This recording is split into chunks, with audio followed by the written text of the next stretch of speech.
wanted to spend some time tonight talking about this because I was recently made aware of this group, Biomedical Research Awareness Day, BRAD. So what BRAD does is BRAD goes to college campuses around the nation and advocates for using animals in testing. This is who it's developed by, and it is the third Thursday in April. They make it seem like it's this really amazing social media opportunity, like you're doing something really, really great by wanting to test on animals. They even bring their beagle ambassadors to show that the beagles that go through these testing are treated humanely and ethically, and they're completely well socialized. Check this out.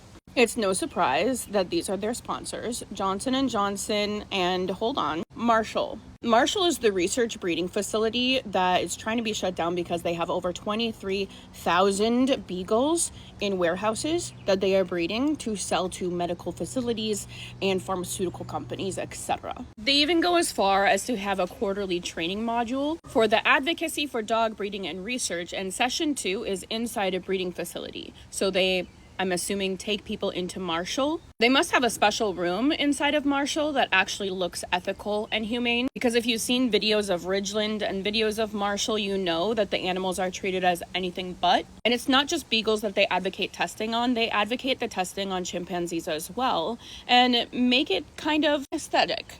There's a gift shop that you can shop at and get a medical research chimp.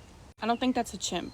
It's a primate of some sort. Coloring pages. If you're wondering about the biomedical research on animals, I would encourage you to look up any video of a person who actually has one of these rescued animals and ask them what their experience has been like, and ask them the trauma that their animal came with. You can quickly search on Google or any of the apps what it actually looks like in these facilities, and it is anything but ethical and humane. Would you like to see my dog's paws from the living conditions that I've had her for 5 weeks and they're still raw? They're raw between her toes, and the padding had to be completely regrown because it was covered in keratosis and red and raw and bleeding. The padding looks great now, and she loves going for walks and hikes, but she couldn't do any of that before. Right, baby.